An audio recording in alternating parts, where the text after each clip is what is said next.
নির্বাচনে এখানে বাংলাদেশ জাতীয়তাবাদী দলের মনোনয়ন নিয়ে যে তালবাহানা হয়েছে তা আপনারা জানেন। আমরা সকলে জানি বাংলাদেশ জাতীয়তাবাদী দল 2018 সালের মনোনয়নের মধ্য দিয়ে একটি ধ্বংসস্তূপের মুখে দাঁড়িয়েছিল। সেখান থেকে আমরা জাতীয়তাবাদী দলকে গলাচিপা উপজেলা বিএনপির দুজন বীর মুক্তিযোদ্ধাকে সঙ্গে রেখে আমরা সেই নেতৃত্ব পুনর্গঠন করে বাংলাদেশ জাতীয়তাবাদী দলকে একটি কার্যকর এবং শক্তিশালী দল হিসেবে গলাচিপায় প্রতিষ্ঠিত করেছিলাম। পৌরসভায় আমরা দুইজন সভাপতি সাধারণ সম্পাদকের সঙ্গে রেখে আমরা পৌরসভার দলকে শক্তিশালী করার চেষ্টা করেছি। বিভিন্ন ইউনিয়নে আমরা নেতৃত্ব প্রতিষ্ঠা করে সংগঠনের পাশাপাশি জনপ্রিয়তা অর্জন করার জন্য আমরা নানামুখী পদক্ষেপে জনগণের পাশে থাকার চেষ্টা করেছি। কিন্তু যখন আপনারা দেখেছেন 2024 সালের নির্বাচনে বাংলাদেশ জাতীয়তাবাদী দল অংশগ্রহণ না করার কারণে জাতীয়তাবাদী দলের প্রত্যেকটি নেতা কর্মী ঐক্যবদ্ধ ছিল।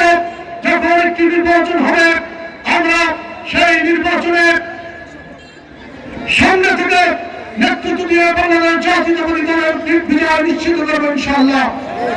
কিন্তু মনোনয়নের যে তালবাহানা, মনোনয়নের যে খেলাধুলা, তার এক পর্যায়ে আমরা দেখতে পেলাম বাংলাদেশ জাতীয়তাবাদী দলের মনোনয়ন না দিয়ে সম্পূর্ণ দলবিচ্ছিন্ন এবং অজনপ্রিয় একজন চোখের নেতাকে এখানে মনোনয়ন দেওয়া হয়েছে।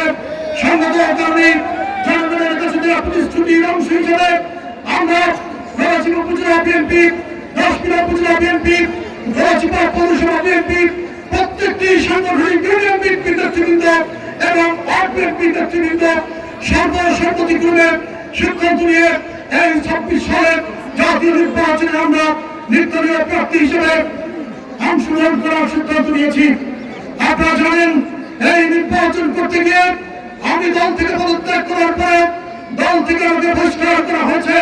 আমি দলীয় সিদ্ধান্তকে স্বাগত জানিয়ে ত্যাগ স্বীকার করে আমি নির্বাচনের পথে অটল থাকার চেষ্টা করেছি।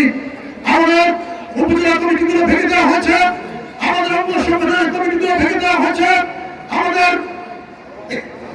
ইউনিয়ন কমিটিগুলো, ওয়ার্ড কমিটিগুলো ভেঙে দিয়ে হাজার হাজার নেতা কর্মীদেরকে পদবঞ্চিত এবং পদহীন করে দেওয়া হয়েছে। তারপরে আমরা সর্বোচ্চ ত্যাগের বিনিময়ে এই নির্বাচনে অংশগ্রহণ, প্রতিদ্বন্দ্বিতা এবং বিজয় অর্জন করা দীপ্ত শপথ গ্রহণ করেছি ইনশাআল্লাহ। আপনারা জানেন ইতিমধ্যেই বিভিন্ন ধরনের দলবাহানা শুরু হয়েছে। নির্বাচন বঞ্চন করার, কারচুপি করার, হয়রানি করার বিভিন্ন ধরনের দলবাহানা চলছে। কিন্তু আপনারা নিশ্চিত থাকুন নিশ্চিত নিরাপত্তায় অবাধ এবং নিরপেক্ষ নির্বাচন অনুষ্ঠিত হবে। আপনারা সকল প্রকারের অপপ্রচার, সকল প্রকারের বিভ্রান্তি এবং সকল প্রকারের মিথ্যাচারের বিরুদ্ধে আজকে যেমন বিভিন্ন বাধা বিপত্তি হামলাকে উপেক্ষা করে এই গলাচিপার মাঠে উপস্থিত হয়েছেন, ইনশাআল্লাহ আগামী 12 ফেব্রুয়ারি নির্বাচনে আপনারা সকালবেলা প্রত্যেকটি ভোট কেন্দ্রে লাইন দিয়ে দাঁড়িয়ে যাবেন। কোন দুর্বৃত্ত আপনাদের সামনে আসার সাহস পাবে না। আপনারা জানেন আজকে বিভিন্ন জায়গায় আমাদের কর্মীর উপর হামলা করা হয়েছে। এমনকি গণ অধিকারের প্রার্থীর বড় ভাইয়ের নেতৃত্বে চরকাজুড়ে আমাদের ঘোড়া মার্কার সমর্থিত নারী কর্মীদের উপরে হামলা করা হয়েছে।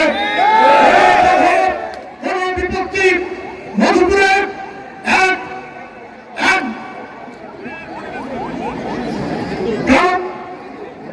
জাল টাকার ব্যবসায়ী, যাদের জাল টাকার ফ্যাক্টরি আছে, জাল টাকার ব্যবসা আছে, তারা গণ অধিকারে যোগ দিয়ে আমাদের চাঁদপুরে তারা ওখানে সন্ত্রাসী রাস্তা স্থাপনা তৈরি করেছে, আমাদের কর্মীদেরকে হামলা করেছে, বিভিন্ন জায়গায় আমাদের নেতা কর্মীদেরকে হয়রানি করেছে, হামলা করেছে। সকল বাধা বিপত্তিকে উপেক্ষা করে আমাদের কর্মীরা এই গলাচিপার মাঠে উপস্থিত হয়েছে। মনে রাখবেন কোন সন্ত্রাসমুক্ত অন্তরঙ্গকে বালুর পথ দিয়ে আটকে রাখা যায় না। ইনশাআল্লাহ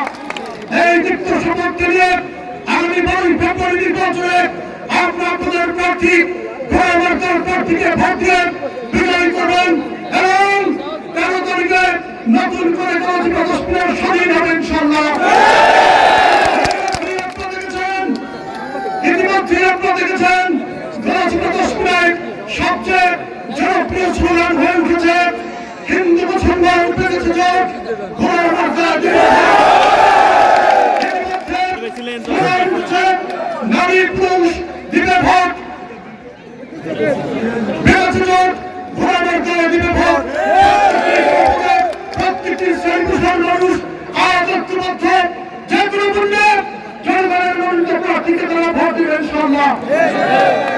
আমরা বেশ কিছু উন্নয়ন পরিকল্পনা নিয়ে আমরা নির্বাচন করছি। অচিরেই ইস্তাহারের মাধ্যমে আপনাদের কাছে প্রকাশ করা হবে। আপনারা জানেন একটি ফেরিপথকে নিয়ে এবং আপনাদের নিয়ে রাজবাড়ী মানুষের মধ্যে উৎকর্ষ হয়েছে। ইতিমধ্যেই আমরা বিশ্ব ব্যাংকের প্রতিনিধি এবং প্রধান ডিরেক্টরের সাথে বৈঠক করেছি। জনগণের অকল্যাণ এবং জনগণের ক্ষতিকারক কোনো কাজ তারা করবে না ইনশাআল্লাহ। তারা আমাদেরকে কথা দিয়েছে এবং সেই লড়াইয়ে আমরা আপনাদের পাশে থাকবো ইনশাআল্লাহ। কোনো কারণেই উন্নয়ন কর্মকাণ্ডকে বাধাগ্রস্ত করা যাবে না। যা হবে আপনাদের উন্নয়নের স্বার্থে হবে এবং আপনাদের কল্যাণের স্বার্থে হবে। অনেকে প্রশ্ন করছেন সংগ্রামী বন্ধুরা, আপনারা জানেন বিভিন্ন ধরনের উস্কানি দেওয়া হচ্ছে। ইতিমধ্যে তিনজন সনাতন ধর্মের কর্মী যারা আমাদের দল করেন তাদের উপর হামলা পরিচালনা করা হয়েছে।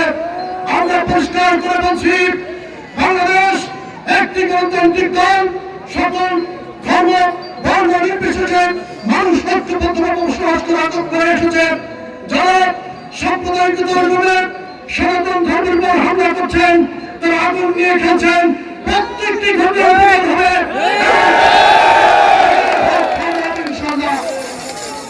পরিশেষে আপনাদের সকলের কাছে বিনীত অনুরোধ জানাবো, কোন ঘটনা দিতে পারবেন না, কারো প্রতারণামূলক কাজে বিশ্বাস করবেন না, কোন বিভ্রান্তিমূলক প্রচারে বিশ্বাস করবেন না। ইনশাআল্লাহ আগামী 12 ফেব্রুয়ারি নির্বাচনে আপনারা ভোর 7:30 থেকে লাইনে দাঁড়িয়ে ভোট দিবেন।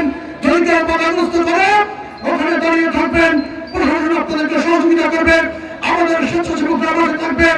কোন ধরনের কোন দুর্বৃত্তরা আপনাদের বিন্দু পরিমাণ ক্ষতি করতে পারবে না ইনশাআল্লাহ।